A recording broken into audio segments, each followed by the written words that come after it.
Hello, everybody, and welcome back to another episode of Watching the Boxes Fantasy Basketball Podcast, hosted by hashtagbasketball.com.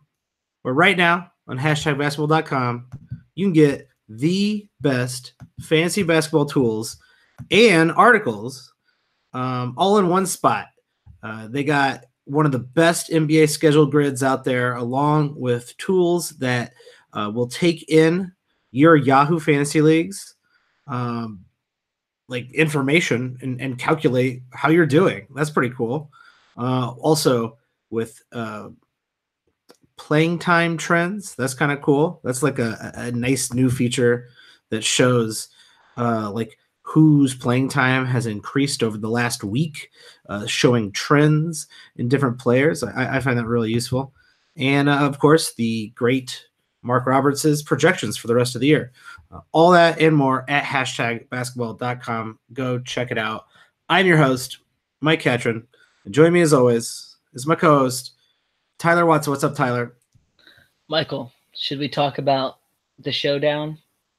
Whoa, is this a new TV show on FX? This will not I'm be a excited. TV show this year, I do not believe. Okay, well then what is it? What's the showdown? Dude, starting today, you and I in the Dynasty League, the battle for first place. Wow, it's official. It has begun. I did not know we were going up against each other. Starting this Monday, November 5th, I'm in first place by quite a bit, but then I also played the team that has nobody on it. So not doing too shabby though. 21-3. Tyler, you're at 16-8. New team 14. Get a new name. Dude. Put an actual name in there, new team 14. You're in second place and your name is new team 14. Get the hell out of here. You know who new team 14 is. No, who is it?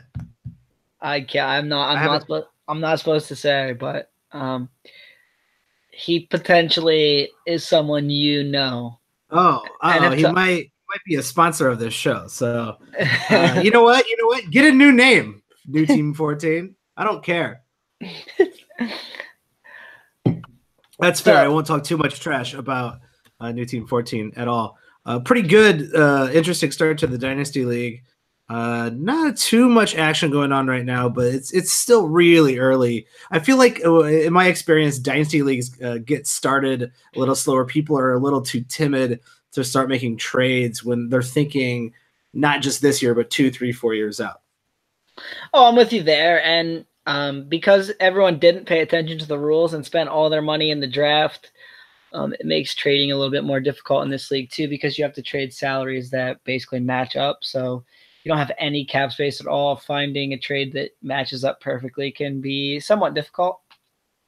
Yeah, I might or might not have read the rules, and I might or might not have spent all my money. So, but I like my team. I think it's a top heavy team, but it's in a league this deep. It's gonna work out. And the boring redraft league, it's going all right. I'm not in last place anymore. I'm in the middle of the pack right now. So that means you must have had a big win this week, Mike. Is that your bragging in the? No big deal. I was a dead last, and now I'm in 11th. And my team's just getting healthier. That's all. That's it. I lost for the first time this week because I had some injuries, so I feel your pain, Mike. Yeah, it's gonna happen. I think a lot of people, and I get a lot of this feedback from either new players or even people who are just kind of interested in fantasy basketball. People that I run into who are like, why are you into fantasy basketball, not football? And I think a lot of the feedback I get from them is like, it's too much time. Like, it takes too much time to organize and like manage your team. And like, to me, I really disagree. Like, I'll check the teams. Probably I'll check most of my teams every day because I'm kind of a psychopath. But like, you probably only need to make roster adjustments twice a week, maybe 3 times a week, depending on the week. That's about it. I mean, if you are a person who like, in your redraft league, right? You limited the pickups to 4 a week. I mean, how often you really need to check it. I mean, you got to set your lineup on Sundays. And like, I really feel like there's not that much left to do with it. Yeah, that's my advice to people is like, make sure your rules are right. That's what I see people missing. And also I feel like people who play fantasy basketball is kind of they're new to it, or they're already kind of freaking out. I was in last place in the redraft league. I'm not freaking out. It's week 3. We're going into week 4 now. And we're going to talk about week 4 here in a little bit. But like, there's a lot of basketball left to play. Oh, no doubt about that. And I mean, you could literally not have a win potentially, even when we're counting like all 8 or 9 categories in the league. You could potentially not have a win and still win the league. Like, absolutely. Like, right now, like it's getting close though. You might want to start thinking about something else, but doing something about the fact that you don't have a win. But yeah, you could be in last place in your league right now and end up in the playoffs, and then anything goes in the playoffs. Right, and you know what I mean? Like, obviously, you got to figure out why your team's in last. You know, if you just had a lot of injuries, did you have the James Harden and the guys who have been hurt the last few weeks? Or are you last because your team is bad? I mean, obviously, both those are possibilities, and you got to figure out, what you got to do to get back on track. But, I mean, it's possible. Could be both. Your team could be bad and injured. So that would not be great at all. But let's talk about going into week 4. A lot's happened over the last week or so. It's been once again I feel like this basketball season has been around for I would say it feels like a couple months.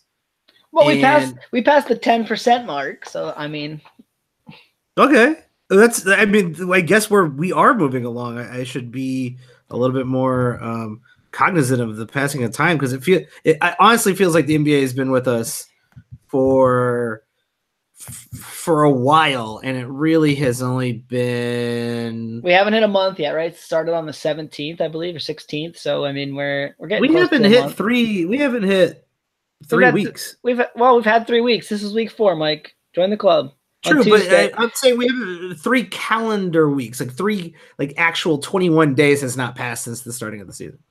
On Tuesday it will, though. So on Tuesday it will. But I think a lot has happened, and I think one of the bigger stories over the last week was the Kevin Love being out for 4 to 6 weeks, having surgery. And we were kind of while we talked a little bit about this, now that it's official that he's out 4 to 6 weeks, I think my advice is to move on Kevin Love. Like, you got to get rid of him. Like, you got to trade him away. We were talking about trading him away in an earlier episode, just saying like he's probably doesn't feel like something's a little suspicious with the amount of low information we were getting out of Cleveland. And now that we know like he's going to be surgery reevaluated in 6 weeks, I'm like out on him on the season. Like, I'm looking to get rid of him. And this was one of the big reasons I didn't want Love in the first place. And I saw some people drafting him in like the 20s or 30s. And to me, I was saying slow your roll on that pretty much every time. That he was more of a 40s or 50s players. We've seen the big injuries happen before. We didn't really know what to expect from this Cleveland team. Sure, you could talk yourself into he was going to be the star and get all these points and whatnot, but isn't it in Cleveland's best interest to trade him away at some point? And he's probably going to go into a similar situation he was in last year. If he does get traded away. Yeah, I mean, if he's going to be reevaluated in 6 weeks, then you're looking at probably at least 8 weeks before he plays. Because you got to figure with a foot injury, he's going to have to basically get his conditioning all the way back. So he's probably playing 20 minutes a game in 8 weeks. He's probably not playing the full 30 for 9 or 10 weeks. Like, we're talking most of the regular season. So honestly, like, if I'm in a standard size league and I can't find anyone to trade for him, which I think I could probably trade for someone's bench player for him, I might just cut Love if I don't have an IR spot, because he's gonna really hurt your team. I think you might. I mean, it might be hard to trade Love at this point. You are definitely selling at a not great yeah, but okay time. But like cutting him feels like you're really like you could probably get a asset for Kevin Love. And that's what I mean. Okay, so I'll just float the offers out there like, hey, I'm going to move Love. Best offer you got. Best offer you got. And even if I can trade him for, I don't know, name me someone's bench player that you'll offer for Kevin Love, like I'll probably do that deal. Because I feel like holding Kevin Love and missing out on all those games, unless your team is really rock solid, is just not a strategy to win a head-to-head league. Yeah, I agree. But enough about Kevin Love. I think what that does on the actually let's talk a little bit more on Cleveland. Any bumps there? We did talk about this in an earlier podcast, but any solid bumps there? Larry Nance looks like he might be just a question mark at this point. And I talked about this the last time we talked about it, right? That this is Nance's last chance for me, man. If he can't play more than 25 minutes a night on this Cavs team, I don't think it's ever going to happen. He's already a little bit older, right? Most people think, oh, he's only played 3 or 4 years in the league. He's got to be pretty young. He's already 26 years old. Mm-hmm. He's not playing a ton. Like, that's kind of scary. This Cavs team is just splitting these minutes so hard that it's really hard to love anybody. I mean, I'm still on Cedi Osman. The rest of this group, I mean, George Hill, I think, is going to be fine for fantasy. You might be able to talk me into Jordan Clarkson as like a bench option in a standard league. The rest of it, punt. I don't really want any of them. Yeah. I don't either. I mean, they're probably going to start Hood's moving. going to score probably, right? Like, Hood will score you 14, 15 points a game, but do literally nothing else. They're probably going to start moving some of these older guys too. So this team is going to look a lot different here. Okay, so as the season rolls on. Here's a question for you. How many players on this current Cavs team are on the Cavs the next time they make the playoffs? The next time they make the playoffs? Yep. The next time they make the playoffs. Yeah, also all you gotta do is make the playoffs. They're not gonna win anything necessarily. They'll just make it. Just make the playoffs. I'm gonna go with 0 because the Cavs aren't making the playoffs for the better part of it. Almost a decade is how I feel. And I'm probably 0 with you there. You might be able to talk me into 1. Just on the sense that they get lucky and fall into an 8 seed where they getting a couple real high picks in a row in 3 or 4 or 5 years. And they got a couple guys who will probably be around in 3 or 4 or 5 years. Yeah, I'm still going to go with 0. Screw the Cavs. Couldn't happen to a better franchise. Have fun in the gutter. Eat shit. Fuck Cleveland. I'm a hater. I'm hating for everybody today. No one is safe. I'm just gonna be a straight hater.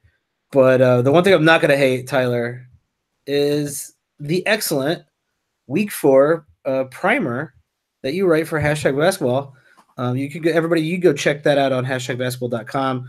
Tyler's weekly article getting you ready for the upcoming week, and we're going to talk about that article. We're going to talk about getting you ready for this upcoming week.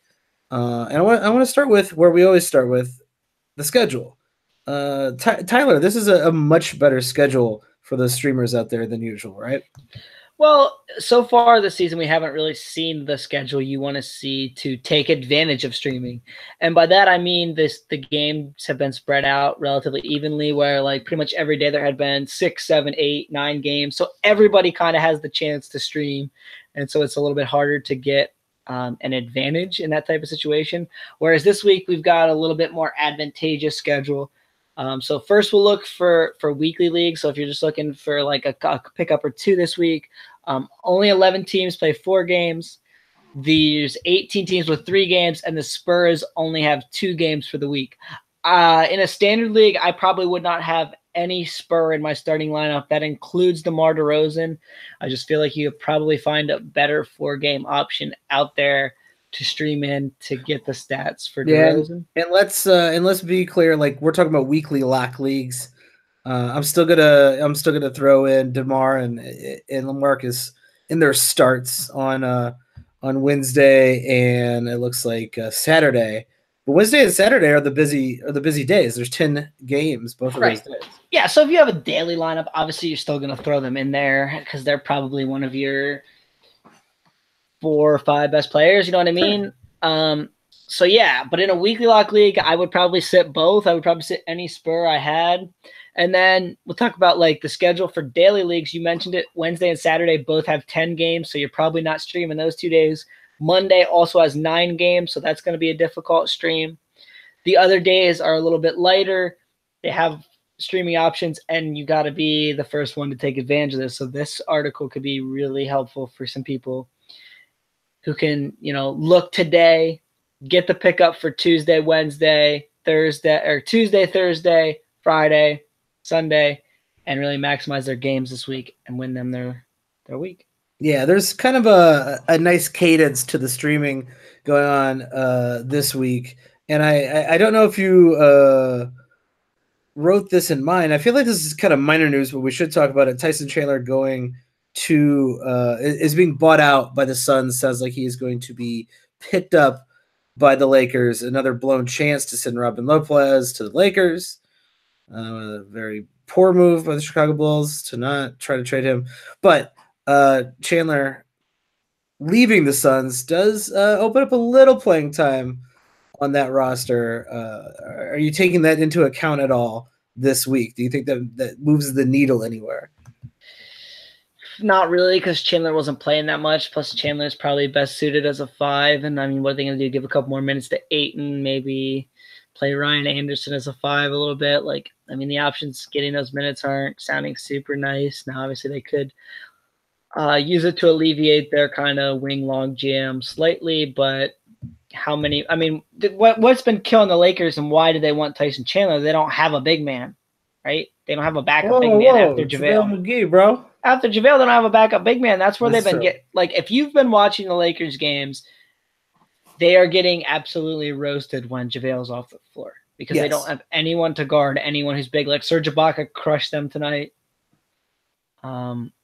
So I think that Tyson Chandler will be a good fit there, and actually will probably play some decent minutes. He'll be a better fit, right? But like he's still looking pretty old. He was only playing about 13 minutes in Phoenix. Hey man, he'll play more. He'll play more in LA though. Rebound streamer right there, bro. He always gets the boards. Does that hurt JaVale's overall value? I don't think so, man. They need JaVale to play that 20, 25, 26 minutes, and in that value, he's going to be standard league.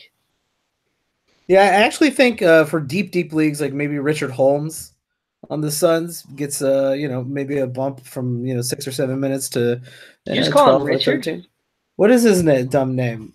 His name is Rashawn Holmes. Oh, Rashawn Holmes. Who am I thinking of? Richard Holmes. I don't know. John Holmes. It's his brother Richard Holmes. I think it might be a porn star Richard Holmes. No, that's John Holmes, dude. He's like John Holmes. Let's not dive down to this path. All right, we don't need to go and talk about famous Holmes, but Rashard Holmes. Rashawn. Whatever. Rashard. I don't care what his name is. Everybody knows who he is. I don't care about. Never mind. Don't pick him up. He's terrible. I can't even think of his name. Rashawn Holmes. There you go. You got it. Perhaps a little bit of a bump there in big leagues, but standard leagues, let's not worry about that. But let's talk about some of the potential great streamers that we got, especially for those weekly lock leagues that we got out there on the waiver wire. I'm gonna give it a shot. Frank Ntilikina. Oh, look at that! You got it, Frankie Nicotine. I can't get Rashard Holmes, whatever his dumb name is. I can get Frankie Nicotine. Still only owned in about 23% of leagues. These are based on Yahoo's because ESPN literally might be broken. Like the site might be broken. So you ready for the greatness of the Knicks schedule this week too? Yeah, this is not part of the article. Teams they play. You ready? Bulls, Hawks, Magic, and then the Raptors. So they got 3 pretty soft matchups, 3 pretty bad defensive teams, and we all know that they're obviously not great, so they could be some shootouts. Frank could get a lot of minutes, and he's been producing some stats that are kind of standard league valuable, right? The steals and the assists. He's making some 3-pointers. Over the 4 games, he could be a pretty strong ad this week. Win you steals and assists, probably help you out in some threes. He's not going to do a ton in some of the other categories, like he's not scoring a lot. The percentages have been relatively poor, but we're talking about swaying 2 or 3 or 4 categories. Frankie Ntilikina could do it this week. That is a really good point to take a look at that, not just at the amount of games that those guys are playing, but the amount of or the quality of the guys that the teams that they're playing against, and that is a murderer's row of crap that they're playing against, other than the Toronto Raptors. So yeah, the Knicks could be looking at a very, very impressive point total, possession total. The pace is going to be up in those games, and I like Frankie Smokes as an ad there. It's a pretty good one.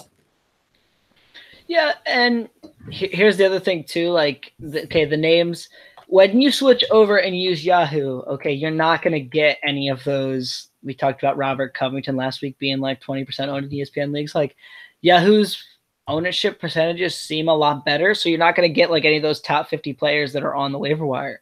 So these should be people who are on your wires. I mean, he's 23% owned in Yahoo leagues. He should be on your wire in most standard leagues. You could pick this guy up, swing 2 categories. You only had to be ahead in 3 other categories to begin with. You swing those 2, boom, you win your week.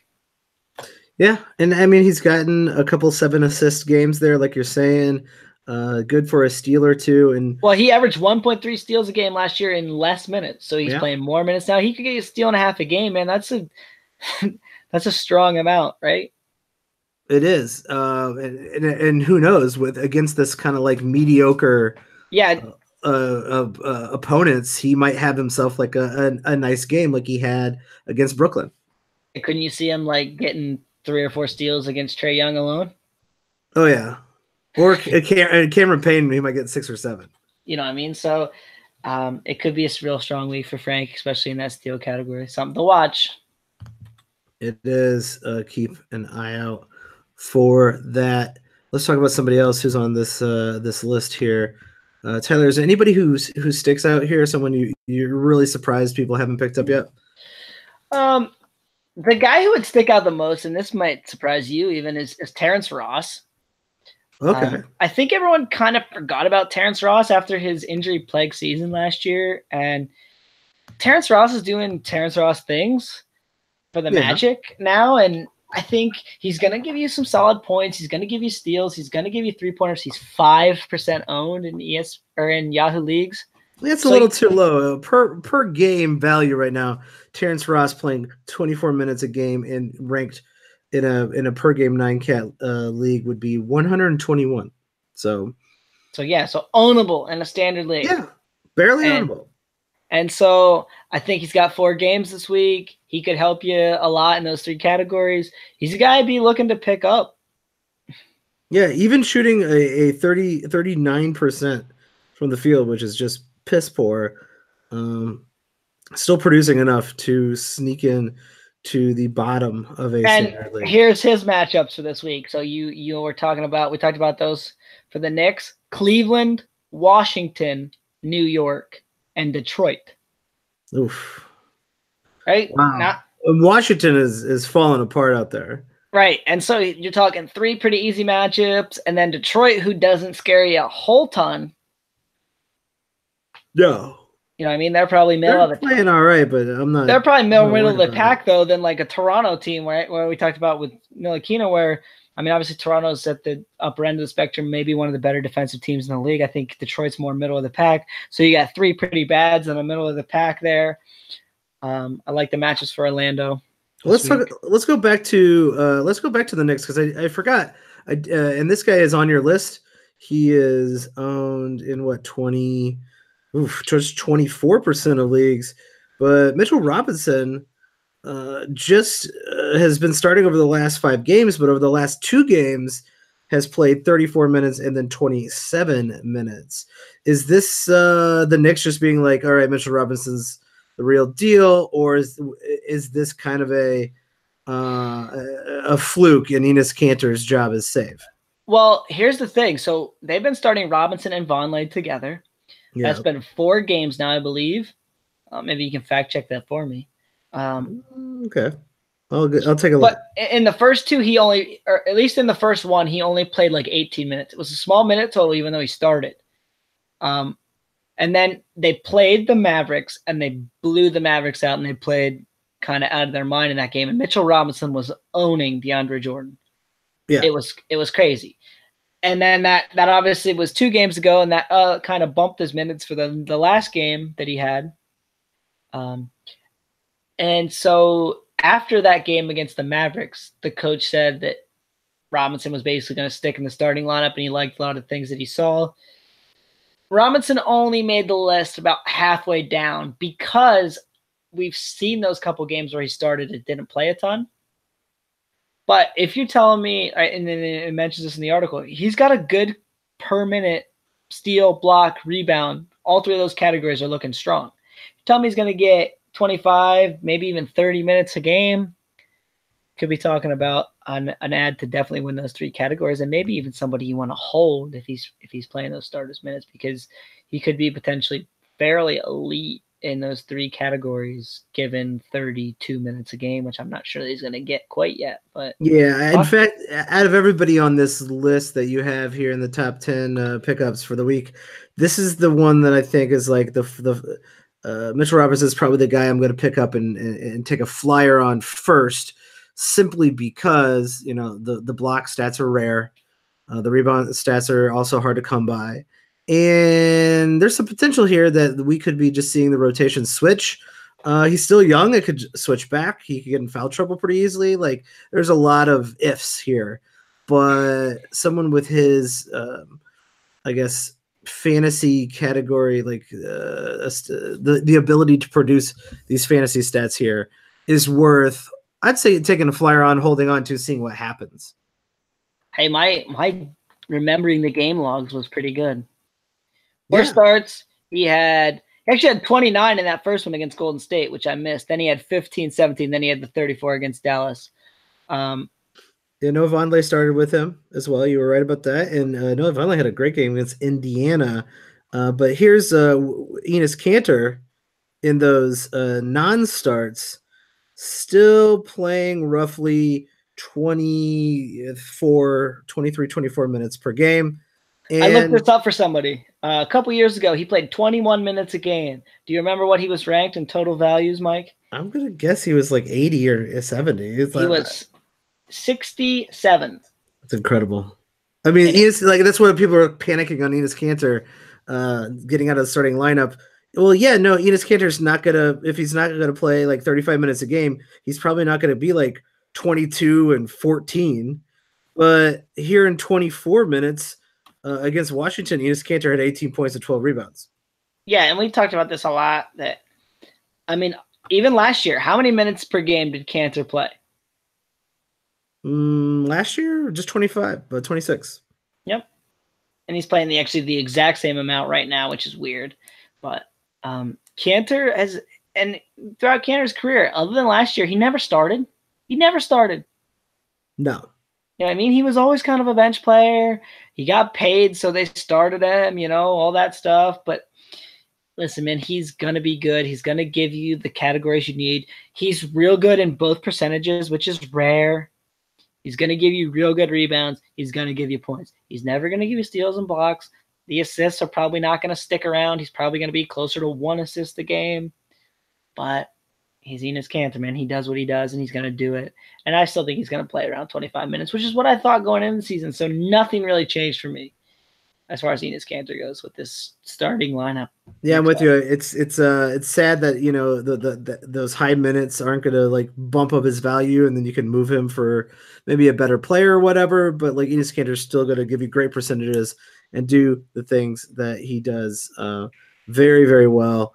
Go out and check out the rest of these top 10 potential pickups. There's some pretty good ones out there. A couple of surprise names on there, being basically all these guys are below 30. Well, no, one guy's somehow almost in 50% of leagues, but everybody is under 50% of leagues. I can't believe Terrence Ross is only picked up in 5% of leagues.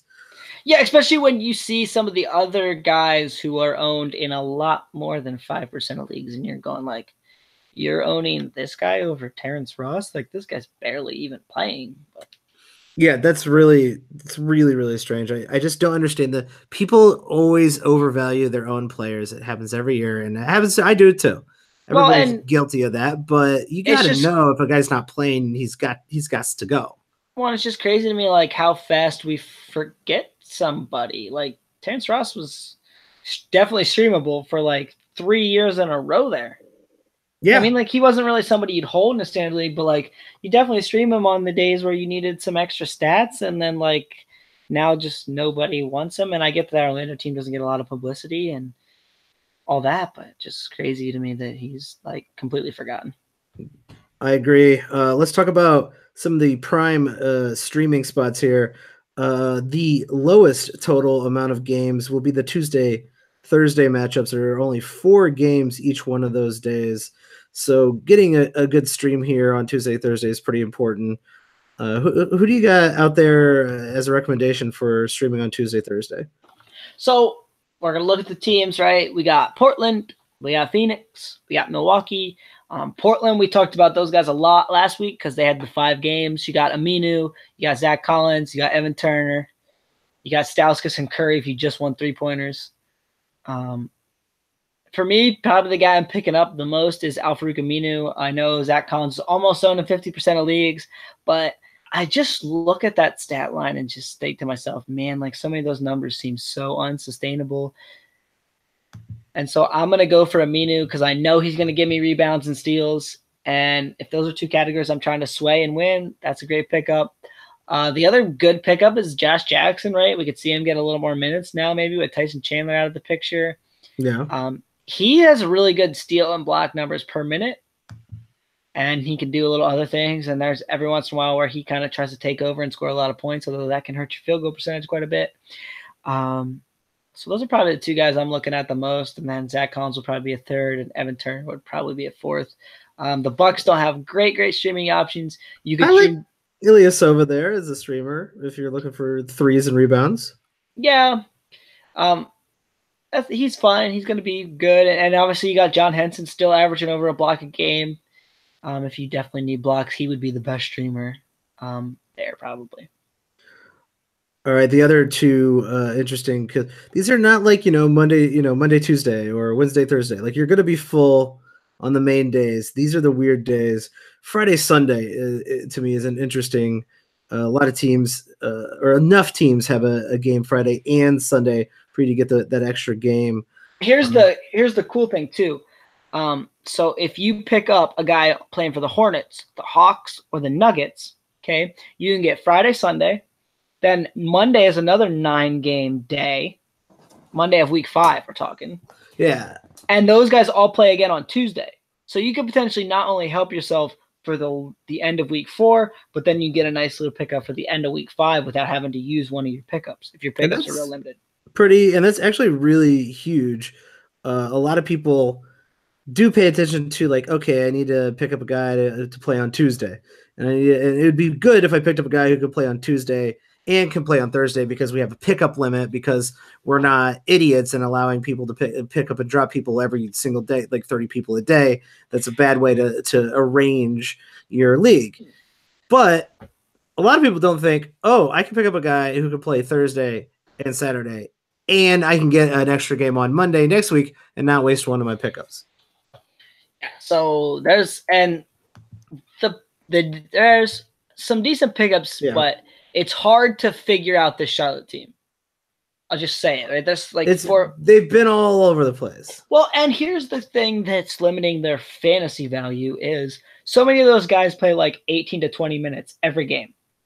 Right? You got Lamb, you got Monk, you got Zeller, you got Gilchrist, you got Marvin Williams. It's like every game they're like somewhere between like 18 and 22 minutes. All of them. And so they're just splitting the minutes so much that it's hard to like latch onto one guy and be like, this is definitely the guy I want. The matchups play a little bit of factor in that, but like even still, like they just keep playing all these guys kind of real spread out minutes. So you can look at any of those guys if you need the stats they provide. Like Zeller's probably going to give you like 6 rebounds and maybe close to a block a game. Lamb will give you points. Monk will give you some good points, even though they're not playing a ton. Gilchrist has given you like 6 rebounds a game, and we've seen in the past he can be like a steal and a block guy even in like 24, 25 minutes a game. I don't know, man. You never know about those steals and blocks from Gilchrist, though, because we've seen other seasons where he's been like 0.6 and 0.6. He seems to fall off. He's not consistent at all. Yeah, so that gets crazy. Now, the Hawks are an interesting team because they got Len, who should keep playing because John Collins probably going to be out still. Yeah, it doesn't look like John Collins is coming back this week. That's at least as far as I've seen. And we've always said Alex Len is a very good fantasy player when he plays closer to that 25 to 30-minute range. And he's proving that once again. And then the guy that maybe you want to scoop, and the last 2 games have been real good, is one of your favorite players, Mike, Mr. Jeremy Lin. This was he was my pick to take in the very last round. And I did take him in the very last round in quite a few drafts. And very disappointing. I probably dropped him in most of those leagues. But here he is, having a few games, playing 23 minutes, scoring, getting some assists, getting a steal. So he could be – maybe they'll rely on him a little bit more, though. Last night, he only played about 16 minutes against Miami. Yeah, and that Hawks team is just a little bit difficult to figure out, too, because it's like he comes off the bench, and some days he's looking good, and other days he's not, and yeah, you kind of wish, like, you figure a guy like Jeremy Lin would actually play a lot more here. And you were right 100% leading into the season when you did some scouting for the podcast down in Atlanta, showing all the Trae Young flyers, banners, posters all over the city of Atlanta. And they've definitely featured Trae Young. Like, they're not doing anything else other than featuring Trae Young. Yeah, so Len's kind of maybe a home run shot here, and maybe we'll see, because this is toward the end of the week we're talking. Maybe we get an injury to somebody there and opens up some more minutes for Len. But Len's probably the guy I'm picking up in most of my leagues. Over 10.5 points a game, almost 6 rebounds, 1.3 blocks, 54% shooting from the field in 23.5 minutes. Those are all numbers that are very sustainable for him. So obviously, that's not like blowing you away or anything, but we're talking 3 games out of 1 pickup for that value. You're talking 20 points, you're talking 30 points, you're talking 18 rebounds, you're talking 3.9 blocks, almost 4 blocks. Maybe winning you those categories. So, yeah, absolutely. And looking ahead to next week, like you already said, the Hornets and the Hawks are good teams to kind of scope out if you want to get something. A little bit of a Sunday, Tuesday kind of stream. And the Magic have a Friday, Sunday, Monday. So you got Friday, Sunday, and Monday for the Orlando, and Friday, Sunday, Tuesday for Charlotte and Atlanta, along with the Rockets and Nuggets. So a lot of options here to get you some extra games going into next week. A very good streaming week. Yeah, and obviously for Orlando, we talked a little bit about them. We talked a little bit about Terrence Ross. The other guy would probably be DJ Augustine if you're looking for assists. He's getting somewhere in that 4 to 4.5 assists per game range. So you're talking 3 games out of that. Pretty healthy assist total there. Very solid. So good luck this week going into week 4, unless you are Tyler playing me in the Dynasty League, or whoever is playing me in the redraft league. It looks like Renegades of Hoops. Dude, Harden's back now, man. You're in trouble in that Dynasty League. Harden's back. Jimmy's having a big week this week. I can feel it. Pacers. No, they're gonna sit Jimmy out half the games this week, hopefully. Dude, no way. They play the Pacers twice. He's dominating the Pacers. He's dominating Westbrook and the Thunder. He's dominating the Spurs. Feeling a big week for Jimmy. He does hate the Pacers, and so do I. I respect that about Jimmy Butler. I respect a lot of things about Jimmy Butler. He is the best. I was talking about Jimmy Harden, but okay, Jimmy Butler too. Maybe he'll do some crazy stuff. They play the Lakers this week, and the Lakers, they're not looking like a good defensive team. No, they are trash. The Lakers, they're not very good at all. Yeah, there's only one Jimmy. It's Jimmy Butler, my friend. And then I also hope Renegades of Hoops, you have a bad week as well. But other than that, everybody else, good luck on week 4. If you like what you guys are hearing so far, reach out to us. Let us know. Give us some feedback on the show. You can find me at Watch the Boxes. You can find Tyler at Tyler P. Watts. That's WATTLER. S on Twitter. We are open to suggestions. If this is the kind of stuff we're going to be putting out, talk about this primer. We're going to be talking about hot pickups and drops and, buy low, sell highs every single week. Moving forward throughout the season, we're going to do some mailbags, and we might throw some other shows in there here, maybe some Dynasty shows. Whatever you guys want, we're going to do. So throw us some feedback on Twitter or leave us feedback on and rate and review us on whatever you are listening to this currently. And if you really want to get in touch with us and want to have a help sponsor the show and be a subscriber to our Patreon, go check out patreon.com/watching the boxes. Shout out to all our Patreon subscribers out there. You guys are all the best, and you help us basically keep this nonsense moving forward. And we really, really appreciate that. And we've also been able to interact with our Patreons, and that's helped us, adjust the content of the show and give us the ability to provide the information you guys need. So shout out to Patreon subscribers over on patreon.com/watching the boxes. Tyler, do you have anything else to plug? No, man, that's it. Beautiful. All right. Everybody, take it easy. Have a good one, and we'll see you soon.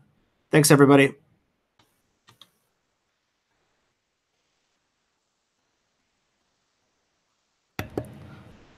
All right, cool.